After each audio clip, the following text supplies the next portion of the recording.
Buonasera a tutti e ben ritrovati. Partiamo con un nuovo live streaming del Centro Servizi Culturali di Oristano. Oggi sarà un appuntamento particolare perché abbiamo ospiti i nostri colleghi del Centro Servizi Culturali UNLA di Macomer.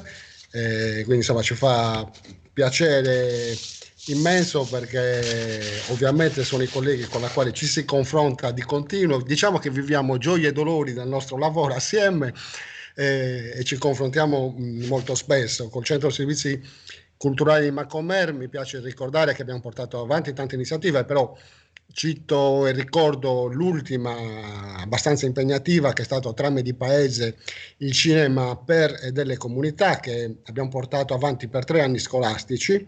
Il primo anno finanziato direttamente da un progetto della Regione Sardegna e poi gli ultimi 2 anni scolastici abbiamo inglobato nei costi normali dei centri servizi culturali. Quest'anno purtroppo le risorse scarseggiano e quindi non siamo stati in grado di riproporlo per un quarto anno. Speriamo in futuro di poter portare avanti questa attività tra i due centri. È stata molto interessante, molto bella, con dei risultati sia di partecipazione sia di prodotti realizzati di grande livello. Il Centro Servizi Culturali di Macomer ha una sede molto bella, funzionale, diciamo che un po' la invidiamo tutti quanti, uno degli spazi culturali più belli che ci siano in Sardegna, ma lo spazio non fa un luogo attivo. Poi la risorsa più bella di questa struttura è il gruppo di lavoro che c'è, che è guidato dal direttore Giancarlo Zoccheddu, Ciao, che formatosi dentro il nostro centro, di questo siamo particolarmente contenti. È stato un nostro operatore per diversi anni e ci è dispiaciuto perderlo come operatore, ma è stato bello invece ritrovarlo direttore e far crescere una struttura come quella che c'è a Macomer, con una bella squadra di lavoro guidata con Roberta, Antonella, Maria Francesca e Giovanni, e con Roberto Puzzulu, che sarà l'altro ospite della giornata di oggi, che è responsabile della biblioteca digitale di Media Library, che segue il centro servizi culturali di UNLA di Macomer. Eh, Giancarlo, diciamo oristanese, è impegnato lavorativamente a Macomer con una laurea in filosofia e una tesi in storia contemporanea sull'immagine della Sardegna nella propaganda dei cinegiornali e documentari dell'Istituto Luce.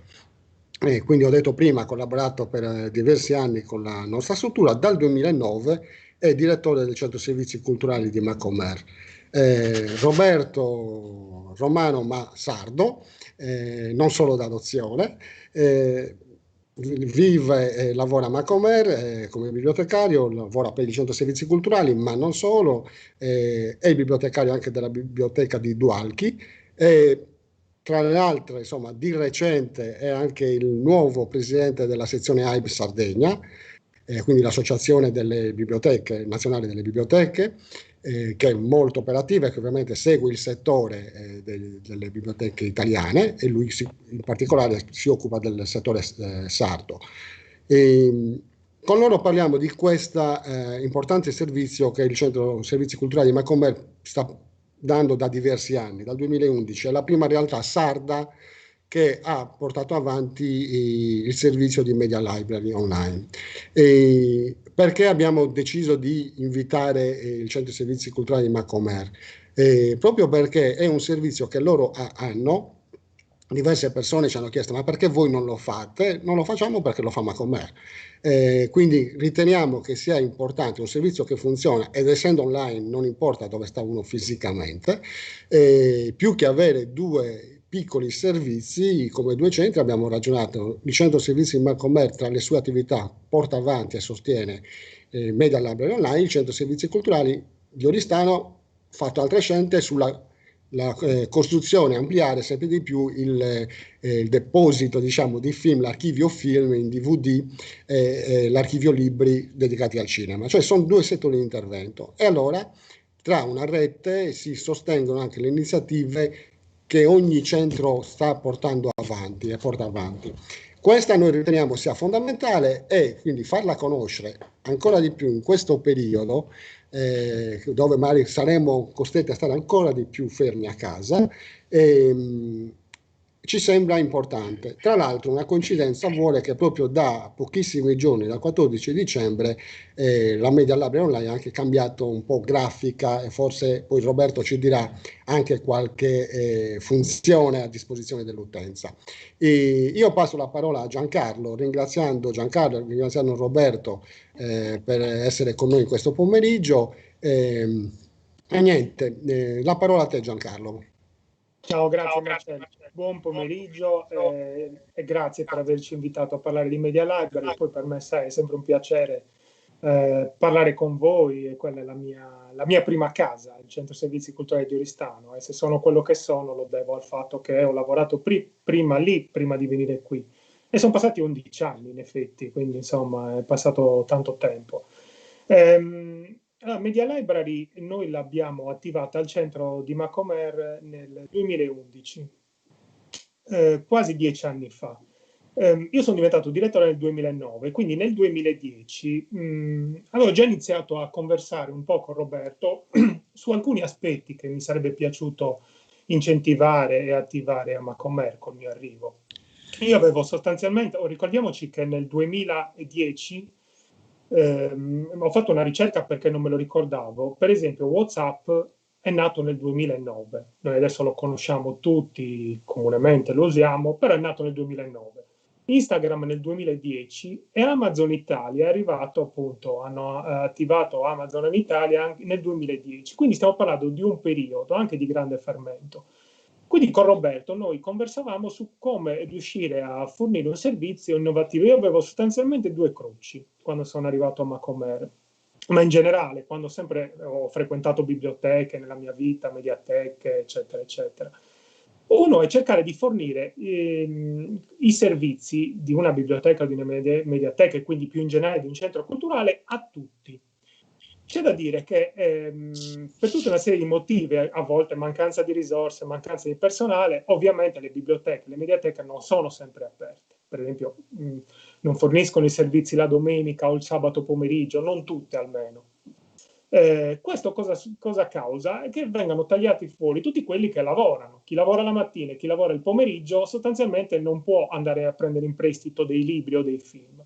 E questo secondo me era un grosso problema, perché davamo per scontato che in realtà gli utenti di una determinata biblioteca o mediateca dovessero essere sempre più o meno in quella fascia lì, interessati, attivi, individui che già partecipavano della vita culturale.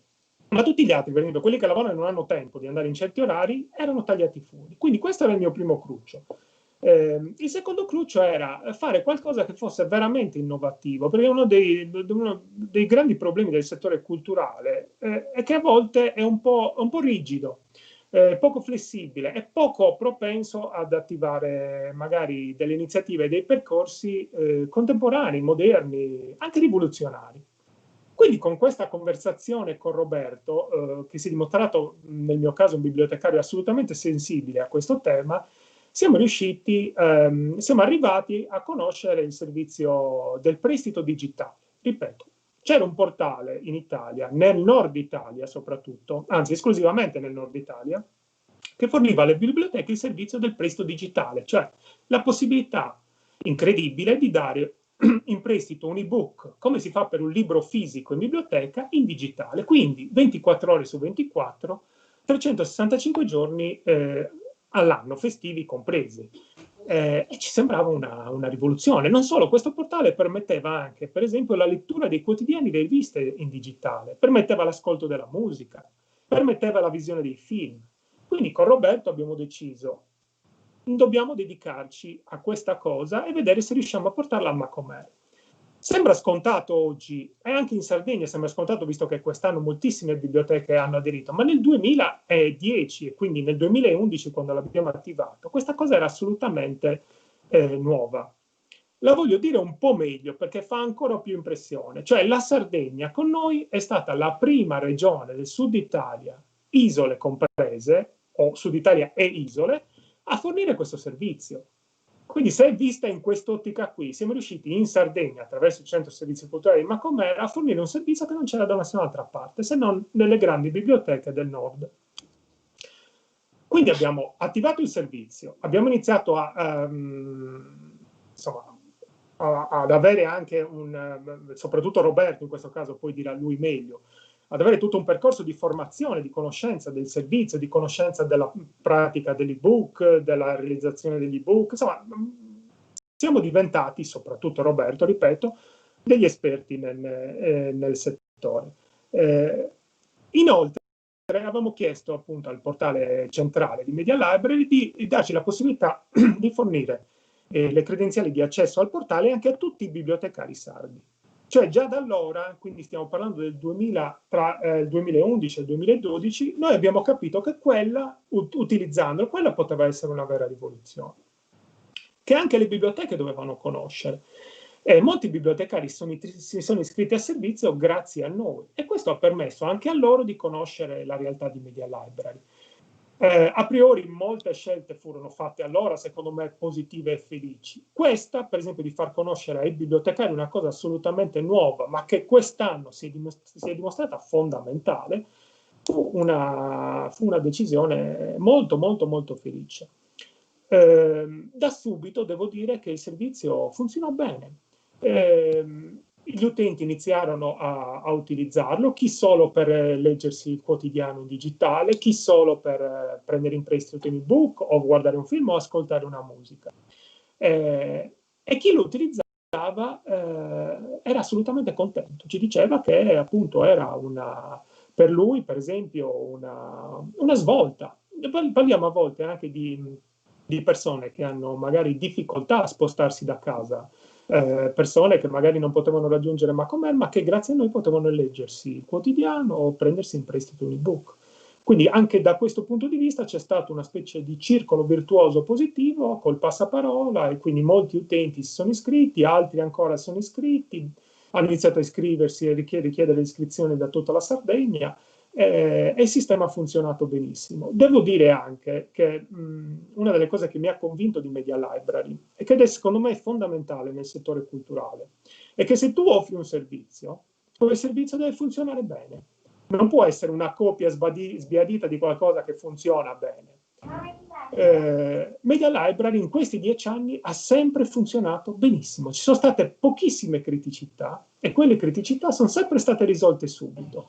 Anche nell'anno in corso, quindi soprattutto marzo-aprile, i periodi peggiori insomma, della pandemia, con tutte le richieste, con il sovraccarico di lavoro che la piattaforma ha avuto, non abbiamo avuto nessun rallentamento, nessuna criticità, eccetera, eccetera. Questo è importante, lo voglio ribadire, perché quando si propone qualcosa, se tu proponi qualcosa che ricorda qualcos'altro, anche di commerciale, facciamo l'esempio di Netflix.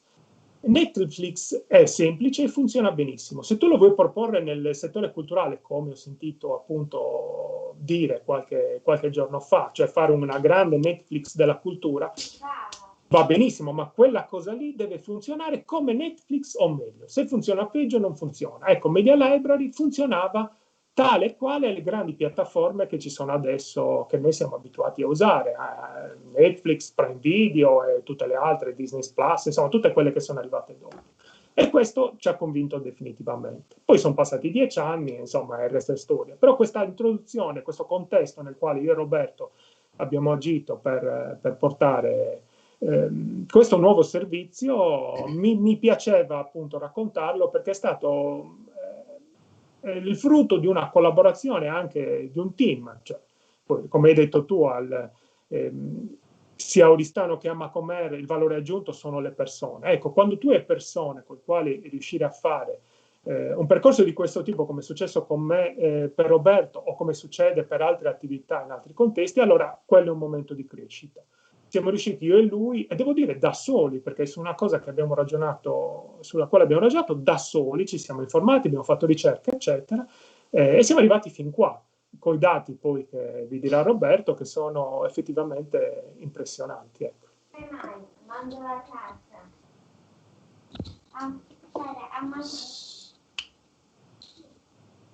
Marcello? Non sento Marcello. Adesso mi senti? Adesso sì. Vedi, ho dimenticato il microfono disattivato. No, stavo dicendo, è molto importante, Giancarlo, aver fatto un quadro storico del periodo, perché 10 anni oggi è quasi un secolo, no? Se uno guarda rispetto al passato, ci sono stati dei cambiamenti tecnologici nel campo del digitale impressionanti, ed è importante anche storicizzare quando uno inizia determinate attività, proprio per far capire il momento nel quale sono fatte determinate scelte, perché è chiaro che oggi molti, nel periodo del lockdown, alcuni si sono iscritti a Media Library e hanno cercato di attivare un servizio, ottima scelta, interessante, un servizio in più. Poi invece il discorso è diverso di un qualcosa che nasce da pionieri, un po' per la Sardegna soprattutto da pionieri, e poi si acquisiscono delle competenze e si dà un servizio che, insomma, il centro di servizi culturali Macomer in quel momento duro del lockdown era pronto con una macchina più che collaudata, perché era una macchina che usava esattamente tutti i giorni. Quindi sì, passo la parola a Roberto, così entriamo più nel dettaglio per conoscere questa bella opportunità che abbiamo online di poter avere a disposizione libri, film, giornali. Grazie Marcello e grazie Giancarlo. E visto che Giancarlo ha parlato di numeri, quindi di statistiche, è giusto darli questi numeri perché sono sicuramente confortanti. Noi abbiamo attivato il servizio Media Lab Online dal 2011, quindi da quell'anno al 2020 noi abbiamo avuto 832 utenti, che per un servizio digitale sono tanti. Gli accessi che gli utenti in tutti questi anni hanno fatto alla piattaforma digitale per fare il download o consultare i contenuti digitali della piattaforma sono stati 52.111. I prestiti 49.512. Naturalmente bisogna intendersi che il prestito digitale rispetto al prestito analogico del libro di carta o del supporto del disco col film è una cosa un po' differente, perché tutte le risorse digitali nascono già così, e per gli ebook il prestito è reale perché si scarica in modalità download il titolo del libro scelto e lo si tiene in prestito per 14 giorni. Poi non è più possibile leggere il testo, ma si può fare anche un prestito successivo. Mentre per quello che riguarda i film, anche lì si parla di prestito, nel senso che quella risorsa è occupata, ma di fatto la visione del film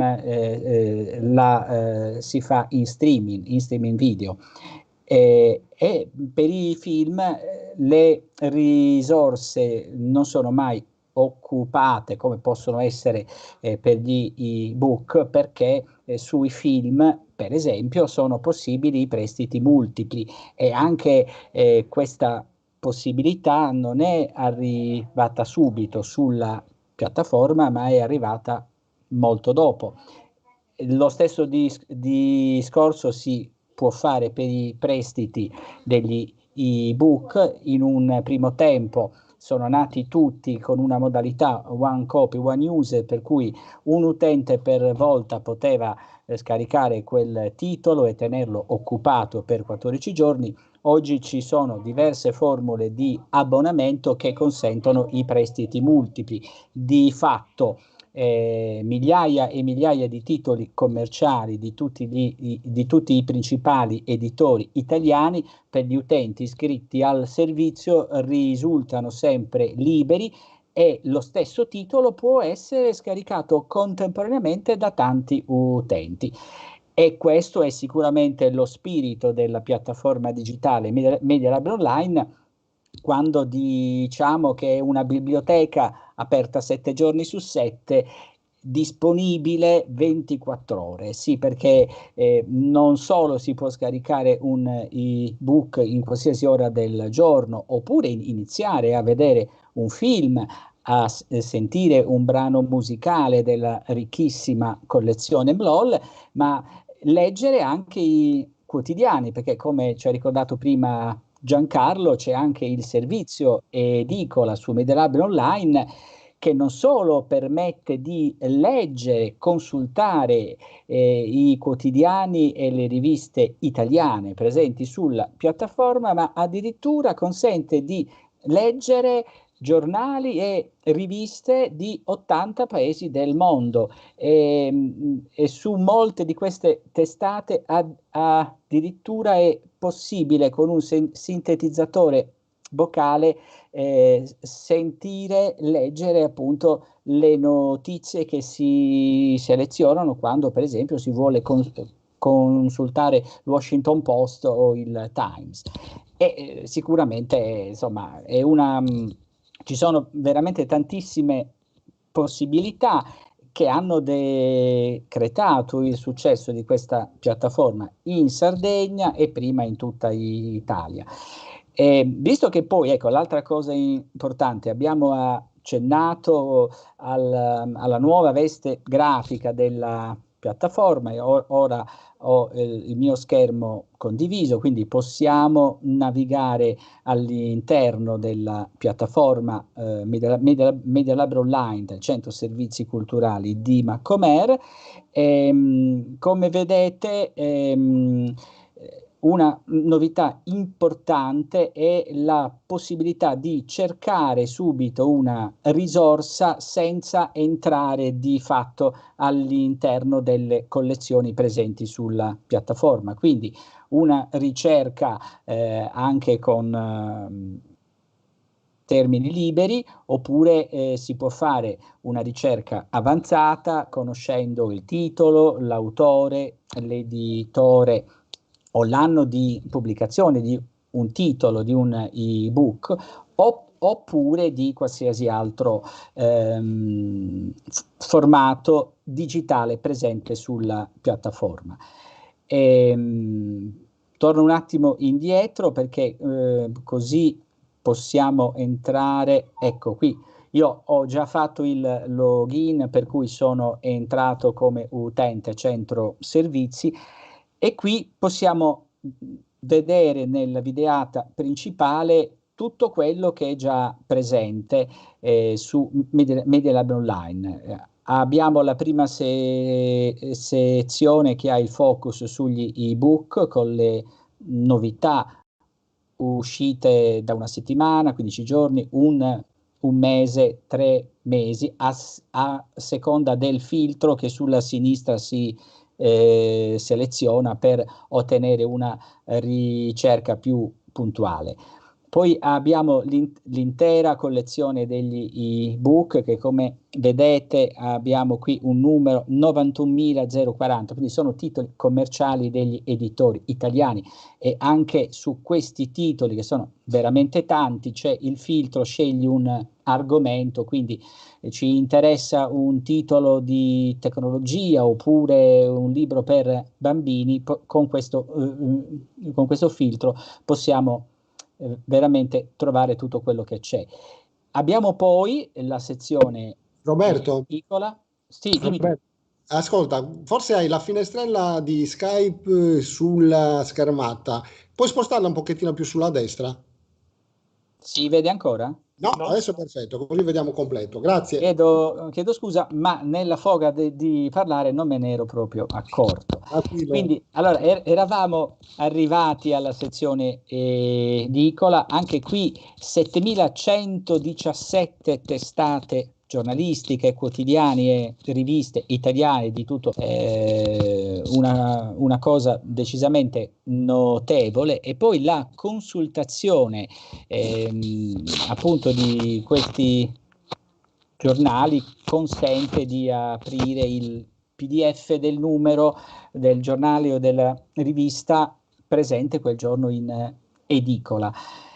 Abbiamo una ricchissima sezione audio, anche qui 120.651 risorse, e qui invece è la sezione film. Questi sono titoli di un catalogo commerciale in continua evoluzione e crescita.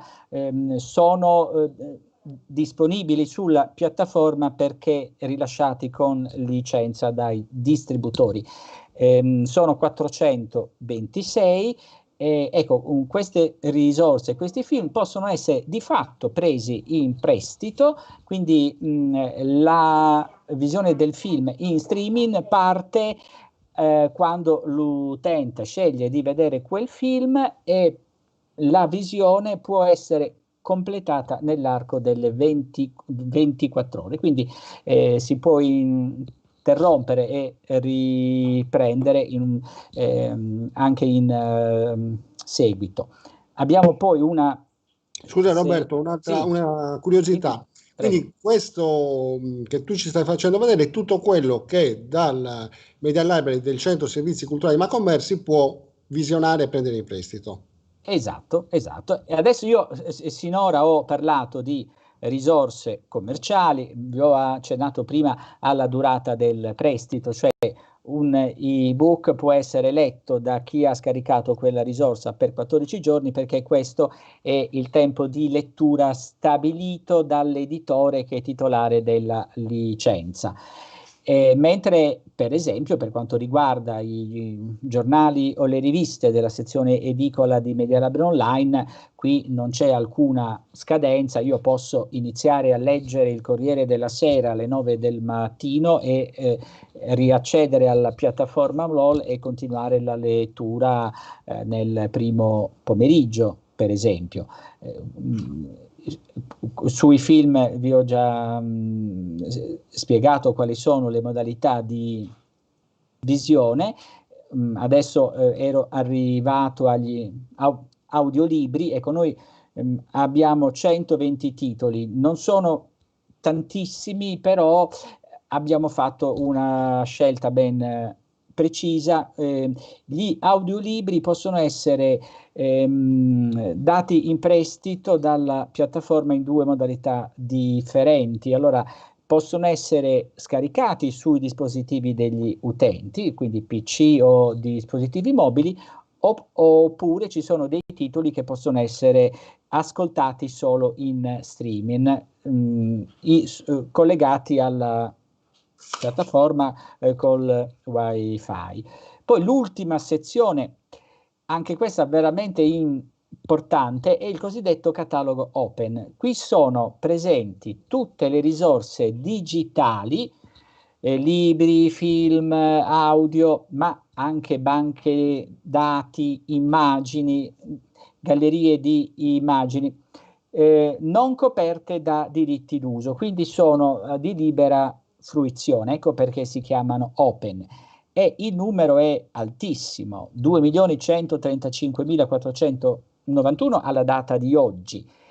E il fatto che siano presenti queste risorse si spiega perché la piattaforma Media Library Online nasce come una piattaforma che di fatto è un aggregatore di risorse, nel senso che sulla rete le risorse gratuite si possono trovare, perché ci sono dei siti che hanno messo online dei titoli fuori diritti o di pubblico dominio, e così come ce ne sono altri che hanno messo tracce musicali o interi album che si possono scaricare liberamente. Però partendo da una ricerca sulla nostra piattaforma Media Library Online si evita di perdere tempo e andare in questo o quel sito per trovare quella risorsa che ci interessa. Col catalogo open di Media Library Online e utilizzando gli opportuni filtri di ricerca si raggiungono quelle risorse con pochi clic e possono essere scaricati sui propri dispositivi personali. Forse ho detto tutto o forse ho detto troppo. Se ci sono domande sono a vostra disposizione. Sì, una domanda, perché quindi io mi voglio iscrivere a Media Library, cosa devo fare? Ma allora, noi abbiamo messo nella nostra piattaforma e sul portale del centro proprio questa possibilità. Se io vado in home, adesso vediamo un po', perché allora io ho la pagina in cui sono logato. Prova a fare il logout, così mi dà la pagina principale. Ecco qui. Quindi se non si è logati e si cerca la nostra piattaforma sulla rete, l'utente viene indirizzato a questa pagina, e qui abbiamo il link: iscriviti in biblioteca per accedere a Media Lab Online. Per iscriversi a MLOLA, al Centro Servizi Culturali, ecco qui c'è tutto quello che serve. Gli utenti che vogliono usufruire del servizio devono mandare una mail a csc@prestitodigitale@libero.it. Lo staff del centro risponderà prestamente con pochi passaggi. C'è un modulo di iscrizione che può essere benissimo compilato online e trasmesso via mail al centro. L'utente avrà le credenziali per accedere alla piattaforma e da quel momento in poi avrà a disposizione tutto quello di cui abbiamo già parlato, e come ha ricordato prima Giancarlo, veramente un prodotto eccellente che è vicino ai propri utenti, che si arricchisce non solo di risorse ma sempre anche di nuove funzionalità. Perfetto, grazie Roberto.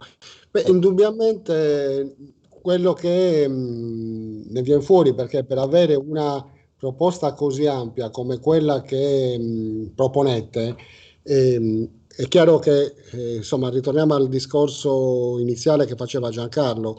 Il centro ha deciso di investirci sia risorse economiche e sia anche risorse umane, perché poi in ogni caso ci sono delle persone dietro che devono gestire e seguire il tutto. Quindi è un grande investimento che la struttura di Macomer ha deciso di portare avanti. Penso di aver interpretato bene, perché insomma ne abbiamo parlato diverse volte con Giancarlo, ma mi rivolgo soprattutto al direttore in questo caso. È una scelta ben precisa, anche non semplice visto i tempi che stiamo vivendo, però è una scelta ben precisa quella che avete fatto. Sì, che si porta dietro una domanda che alcuni potrebbero farsi: ma se tutto funziona così bene, eccetera, voi che ci state a fare? No. Beh, io ho la risposta per questo. Cioè, allora, io in realtà non voglio rassicurare nessuno. I servizi digitali, se funzionano bene, possono essere un problema se i servizi in presenza funzionano male. Cioè, se uno si trova meglio in digitale, preferisce il digitale alla presenza. Qual è però il punto? Il punto è che se invece lavori bene in presenza, non perderai gli utenti perché stai fornendo un servizio in digitale. Cioè, nella mia idea, ma che avevamo già sviluppato ai tempi a Oristano e che ho cercato di sviluppare anche qua, è che chi frequenta i centri ULLA di Oristano e Macomer vive un'esperienza che può essere declinata in diversi aspetti. Se parliamo di centro culturale, si è bloccato Giancarlo, non ti sentiamo più. non mi sentite? Adesso sì, dai, sei ritornato. C'è stato un attimo dove ti abbiamo perso. Perfetto, no, dicevo che secondo me è qualcuno che ti stava già silurando. Non certo i presenti. No, vai. No, dicevo che in questo senso Oristano e Macomer sono centri culturali moderni, attuali, contemporanei, dentro il proprio mondo. Ma perché? Perché lavorano a livelli diversi. Quindi c'è un primo livello, diciamo che è il più immediato, quello del prestito della mediateca e della biblioteca. Un utente va al centro a chiedere quelle cose lì fisiche. Noi abbiamo aggiunto a quello il prestito digitale, cioè un utente può anche non venire in mediateca e biblioteca, ma può prendere in prestito degli oggetti digitali da noi. Ecco. Fosse solo questo, sarebbe un problema, perché i centri culturali, ma io dico anche le biblioteche in generale, non possono più lavorare solo su quel livello. Ce ne sono almeno altri due, anzi, dopo la pandemia o in mezzo alla pandemia ce ne sono altri tre. Il secondo è quello di essere, dunque, contenitori per i prestiti, divulgatori, quindi attraverso i corsi, i seminari, cioè i centri servono come veicolo per divulgare, insegnare, rendere dotti su certi temi, certi insegnamenti, certi percorsi. Il terzo è quello di essere catalizzatori per festival, manifestazioni, concerti, spettacoli, eccetera, eccetera. Ma ce n'è un quarto nuovo che si inserisce in quest'anno drammatico, è quello di essere anche produttori di contenuti originali. Cioè chi va a Macomer Oristano, in futuro, secondo me, sto parlando anche per voi, Marcello, in futuro... No, ma sai bene che condividiamo molte cose, quindi... in futuro, secondo me, dovranno anche produrre dei contenuti originali, cioè uno, perché deve andare a Macomer o deve andare a Oristano? Perché l'esperienza che gli offre Oristano Macomer è diversa da tutti gli altri. Se noi forniamo tutti le stesse cose, siamo tutti a un livello medio-basso da un punto di vista culturale. Se tutti invece forniamo cose diverse o cose specifiche, allora ci eleviamo, secondo me. E quindi l'esperienza per un utente è più significativa. Su questa cosa io credo molto, e quest'anno così drammatico me l'ha insegnato totalmente. Ne ho parlato già con i miei colleghi, eccetera. L'anno prossimo faremo delle cose, le stiamo già iniziando a fare. Però voglio dire, ecco perché il prestito digitale è una cosa in più, ma non sostituisce tutto il resto. Il digitale non sostituirà mai tutto il resto, così come gli ebook non hanno mai sostituito i libri fisici. Cioè, sono strumenti diversi. Andare a cavallo è un'esperienza diversa da andare in macchina, per dire. Ma non è che uno va solo a cavallo perché è più bello. Va in macchina quando ha bisogno di raggiungere dei posti più velocemente, insomma. Quindi usa degli strumenti diversi. Il mondo della cultura dovrebbe iniziare a fare questo ragionamento qui. Quindi, se hai una biblioteca o una mediateca da gestire o un centro culturale come il nostro, devi considerare che i livelli di lavoro devono essere vari. Non solo uno, non solo limitarsi a fare delle cose, che può essere solo il prestito, ma farle diventare quel centro una comunità di utenti che la frequentano, che troveranno delle cose che il digitale non può mai sostituire, secondo me. Ecco, questo è il ragionamento che può portare alla risposta a un'obiezione del tipo ma c'è quel portale e non esco più di casa. Non è così, di questo sono profondamente sicuro, tant'è vero che continuiamo a prestare libri, continuiamo a prestare film, eccetera. C'è proprio quell'idea di esperienza che tu fai in un posto preciso, che ha un'identità precisa e soprattutto che ha dentro delle persone che tu hai desiderio di incontrare. Certo che se non hai desiderio di incontrare quelle persone non ci vai e ti scarichi l'ebook, ma se hai desiderio di incontrarle, e non parlo solo di simpatia, cioè non è che vado in un posto perché ci sono persone simpatiche, vado in un posto perché ci sono delle persone, se sono simpatiche è anche meglio, ma sono competenti, sono dentro un mondo culturale in fermento, capace di cambiare, di modificarsi, eccetera, eccetera. Il ragionamento con Roberto nel 2010 fu proprio quello. Secondo me, secondo noi, la cultura è un fermento, cambia in continuazione. Questo servizio la può far cambiare. Tant'è vero che quest'anno appunto ha dimostrato, certo, dopo 10 anni, però non tanto per la questione del... Certo, c'è stata una crisi quest'anno, ma non è tanto quello. Il problema è che è stata una maturazione continua in cui certe fasce d'età hanno iniziato a usare i prodotti digitali molto di più di quello che facevamo noi. E se tu non tieni conto di quello, tu non stai facendo un buon lavoro come, non tanto operatore culturale, proprio animatore culturale. Devi essere un animatore, devi capire quali sono i fermenti nuovi. Quindi abbiamo iniziato tutti a usare Instagram, a usare Facebook anche per le comunicazioni istituzionali delle biblioteche, dei centri culturali, eccetera. Perché quello era il fermento. Altre cose ci saranno in futuro, bisogna accoglierle. Ecco, l'immobilità non fa parte di chi lavora nel settore culturale, secondo me. Cioè, si chiama pigrizia, ecco, non si chiama in un altro modo. Io concordo ovviamente appieno in quello che tu stai dicendo, anche perché poi, comprese in una biblioteca digitale una serie di servizi digitali come Media Library Online, è chiaro che può essere, come qualsiasi altra biblioteca o mediateca, un contenitore dove tu accatasti dei libri a caso giusto per avere una quantità di titoli, oppure, come anche nel vostro caso, c'è una scelta, cioè scegliere anche dei materiali in base perché conosco l'utenza, la studio tutti i giorni e so esattamente che cosa può interessare maggiormente o dove posso stimolare un qualcosa che ha bisogno anche di un suggerimento. Quindi pensate, dietro ci vuole sempre uno staff appunto che segue il tutto. Guarda, io ho chiuso proprio ieri un webinar molto bello curato dall'Anci Toscana con la regione toscana, però era a livello nazionale, proprio su Bibliofficine, che era dedicato al futuro delle biblioteche, mediateche dopo insomma tutto questo periodo qua. È venuto continuamente diciamo, un filo conduttore di questi 5 appuntamenti è proprio come questi spazi, chiama la mediateca, biblioteca, centro servizi culturali, devono diventare spazi sociali, cioè dove la gente si interfaccia, che deve offrire tutta una serie di servizi che vanno appunto dal digitale a quelli, fra virgolette, chiamiamoli tradizionali, no? Il prestito del libro, il prestito di un audiovisivo, la visione insieme di un audiovisivo, delle letture assieme, delle attività di animazione. Quindi proprio come spazio che legge le necessità del territorio dove quella struttura opera, no? Questo credo che noi insomma veniamo anche da un ente che ha una storia importante da questo punto di vista, perché l'UNLA insomma dalla sua nascita ha fatto il suo punto di riferimento, quello che bisogna intervenire nei territori dando opportunità a tutti di accedere a servizi culturali, e quindi un po' continuiamo dopo 70 anni a portare avanti questo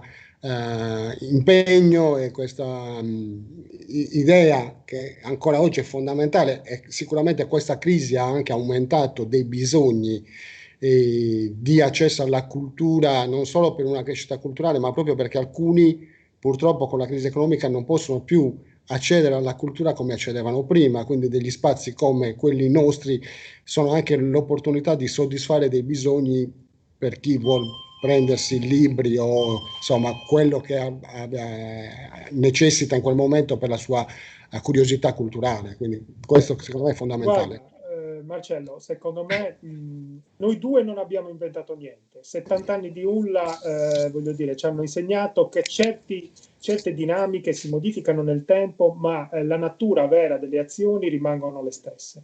Se io vado a rivedere appunto le azioni messe in campo dall'UNLA anche 50 anni fa, ritrovo molto anche questo genere di sentimento che ho cercato di esprimere prima, che stiamo cercando di esprimere adesso noi due come dirigenti di due centri, ovviamente nel 2020 con tutte le trasformazioni che ci sono state.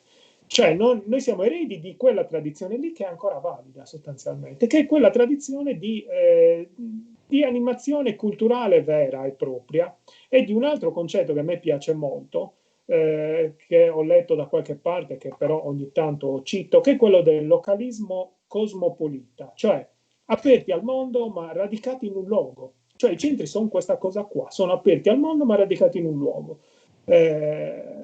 Quindi ti ripeto, siamo eredi di quella tradizione, la portiamo avanti tra mille difficoltà, perché non è semplice, ovviamente, lo sai anche tu bene, con più o meno risorse, però il discorso che ho fatto prima con le risorse è vero che occorrono risorse, la cultura ha bisogno di risorse, ha bisogno di tante risorse, però è anche vero che se tu hai animatori nel tuo gruppo che sono in grado di produrre quei contenuti che dicevo prima, allora magari di risorse ne hai bisogno di meno, cioè nel senso sono i tuoi stessi animatori che producono i contenuti che poi darai a disposizione degli utenti. Ci sono due cose che per esempio abbiamo fatto recentemente che ti dico al volo. Una, iniziare a fare dei laboratori per gli istituti scolastici, cioè gli animatori del centro, quindi i miei colleghi, realizzano dei laboratori che poi possono essere mandati in digitale oppure su supporti fisici, eccetera. E l'altra, abbiamo realizzato il nostro primo audiolibro, cioè gli operatori dell'UNLA di Macomer, i miei colleghi hanno deciso di fare un audiolibro, raccontano, leggono delle favole della tradizione, un audiolibro curato, ma tutto interno al contesto del centro UNLA di Macomer. Ce ne saranno altri in futuro di questo. È certo che devi avere però un team di persone che ragionano in quella direzione. E quindi magari in quel caso lì, se hai già le persone che possono farlo, hai bisogno di meno risorse, hai bisogno di teste, insomma, cioè, hai bisogno di teste, di idee, alla fine quello che dico sempre, siamo molto fortunati a fare questo lavoro.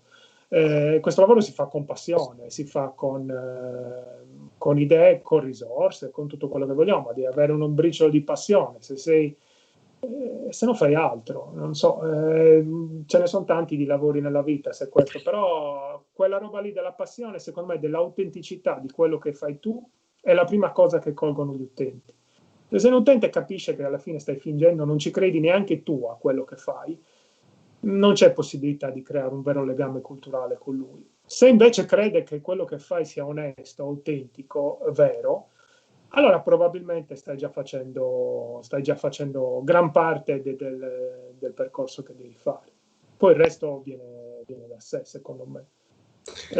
Tra l'altro, per inciso, una cosa che mi è venuta in mente su Media Library, non credo che Roberto l'abbia detto, mi pare che Media Library darà la possibilità in futuro anche di mettere contenuti originali dentro, quindi produzioni originali di biblioteche, centri culturali come il nostro, all'interno della piattaforma, che quindi possono essere scaricati e utilizzati dai fruitori del servizio, che mi pare anche questa una ottima idea, anche lì, che va in quella direzione lì, cioè produci tu dei contenuti, mettili a disposizione e danne ampia diffusione, insomma, che è quello che cerchiamo di fare noi e voi. Ecco.